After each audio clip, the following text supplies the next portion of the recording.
사실 강남 건물주 되는 것 자체가 쉽지 않습니다. 그런데 힘들게 건물주 되고서 오히려 그 건물이 골칫거리가 되거나 빛을 안겨주는 경우가 있었습니다. 반면에 롱런을 해서 오히려 더욱 부자가 되시는 분들도 계셨고요. 강남에서만 부동산 일 10년을 하면서 만난 강남 건물주들을 통해 알게 된 망하지 않는 건물 투자법에 대해서 알려드리고자 합니다. 추가적으로 건물을 살 때 호갱이 되지 않는 방법을 알려드리도록 하겠습니다.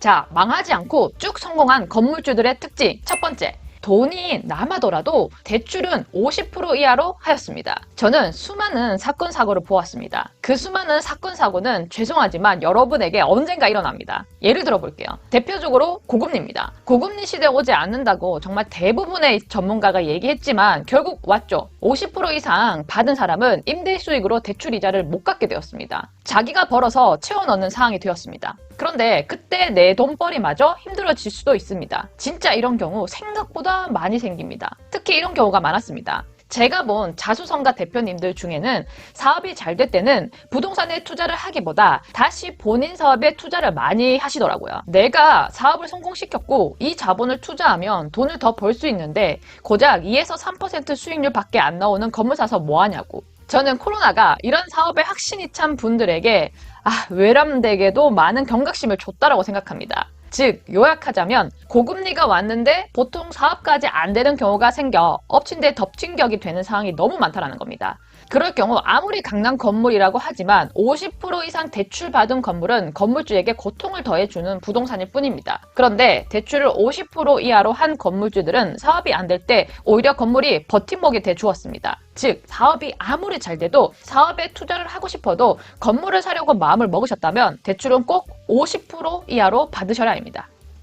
두 번째, 임차인 입장에서 건물을 고른다입니다. 건물주가 직접 사옥으로 쓰지 않는 이상 결국 부동산도 임대가 잘 되어야 하고 임대가 잘 되기 위해선 사용자, 즉 임차인 입장에서 쓰기 좋은 곳이어야 합니다. 그래서 제가 본 성공한 건물주들은 오히려 대로변보다 이면도로나 한적하지만 사용자가 쓰긴 좋은 건물을 산 경우가 더 많았습니다. 그리고 신축을 하든 현재 그대로 사용을 하든 많은 임대료를 지불할 임차인은 무조건 주차가 잘 되어야 하기 때문에 주차가 편한 건물을 선택했으며 결국 임대를 구하는 회사 대표님들도 직원들이 오기 편한 곳을 선택하기에 막힌 골목에 있는 건물이라도 지하철 가까운 건물을 선택했습니다. 이건 저도 임차를 맞추면서 느낀 것인데 결국 성공한 건물주는 내가 사고 싶은 건물을 선택하는 게 아니라 임차인들이 좋아하는 건물을 샀다라는 겁니다. 가장 똑똑한 투자자라고 저는 생각합니다.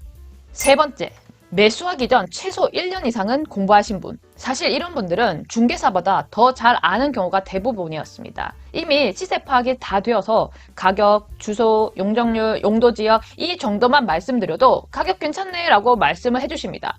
정말 무조건 성공하신 분들의 특징은 중개사에게 질문이 많지 않고 그냥 중개사를 본인이 건물을 사기 위해 가장 일을 깔끔히 체크해주는 본인 회사의 똘똘한 직원으로만 생각하고 모든 책임, 권한, 절세 정보까지 아시는 분이었습니다.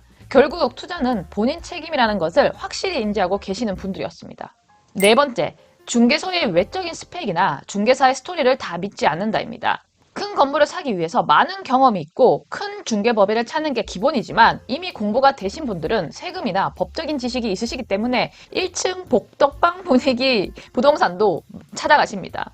실제로 매수하려는 부동산 물건에서 가장 가까운 1층에 위치한 10평도 안 되는 부동산에서 가장 좋은 거래 가격을 제시한 경우가 생각보다 많습니다. 이유는 오랜 시간 동안 매도 쪽 건물주를 알고 있었고 관리까지 해준 경우가 많기 때문입니다.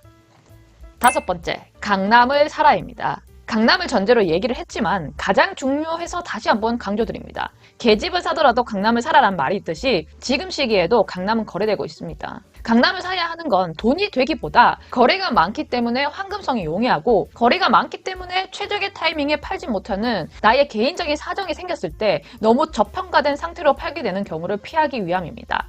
자, 이상 건물주가 되어 시간이 지나서도 그 건물이 정말 나의 자산이 되고 더욱 부자가 되게 해주고 버팀목이 되게 해주는 성공한 건물주들의 특징을 말씀드렸습니다.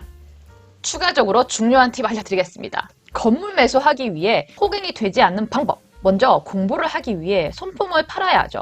가장 좋은 도구는 밸류맵, 디스코, 네이버 부동산입니다. 이 세 가지만 잘 활용해도 사실 강남 건물 투자하는데 충분합니다. 두 번째, 무조건 실거래로 시세 파악을 하시기 바랍니다. 현재 시장가는 사실 의미가 없다고 해도 과언이 아닙니다. 세 번째, 실제 임대 시세를 파악하시기 바랍니다. 중개사들이 제공하는 임대 시세 자료는 그냥 믿지 마세요. 스스로 임대를 구하러 다닌다고 생각하시고 돌아다녀 보시고요. 혹시나 신축을 매수한다면 신축 임대와 비교하지 마세요. 신축도 3년만 지나면 신축급이라고 광고가 바뀝니다. 3년 금방 옵니다. 그냥 현재 시세로 파악을 하시면 됩니다. 그리고 하루의 공실보단 하루도 공실 없이 나가는 게 되돌아보았을 때 수익률이 좋기 때문에 시세보다 싸게 내놓는 게 좋습니다. 그러면 임대료는 시세보다 더 보수적으로 봐야겠죠. 그러니 신축이라도 현재 실거래 시세를 꼭 참고하여 임대 수익률을 생각하시기 바랍니다.